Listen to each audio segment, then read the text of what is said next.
চলতি টি-20 বিশ্বকাপের আগে প্রস্তুতিটা ভালো হয়নি বাংলাদেশের। শেষ প্রস্তুতি ম্যাচে ভারতের বিপক্ষে 60 রানে হেরেছে টাইগাররা। তবে হার ছাপিয়ে পেসার শরীফুল ইসলামের চোট টিম ম্যানেজমেন্টের জন্য বাড়তি চিন্তা হয়ে দাঁড়িয়েছে।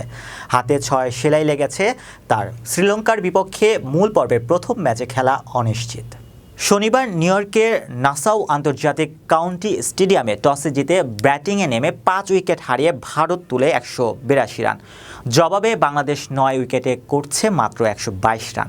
ম্যাচে নিজের শেষ ওভারটি করার সময় ভারতীয় ব্যাটার হার্দিক পান্ডিয়ার ফিরতি শট ঠেকাতে গিয়ে বোলিং হাতে চোট পান শরীফুল। এরপর আর বোলিং করতে পারেননি। 3.5 ওভারে 26 রান দিয়ে 1 উইকেট নেওয়া শরীফুল তখনই মাঠ ছেড়ে যান। ম্যাচ শেষে শরীফুলকে নিয়ে যাওয়া হয় স্থানীয় একটি হাসপাতালে। ম্যাচ শেষে বাংলাদেশ অধিনায়ক নাজমুল হোসেন বলেছিলেন সে এখনও পর্যবেক্ষণে আছে, এখন হাসপাতালে রয়েছে, খুব সম্ভবত সে ঠিক হয়ে যাবে। পরে জানা যায় হাতে 6 সেলাই লেগেছে পেসার শরীফুল ইসলামের। শ্রীলঙ্কার বিপক্ষে 8 জুন নিজেদের প্রথম ম্যাচে বাংলাদেশের এই বাঁহাতি পেসারের খেলা এখন অনিশ্চিত।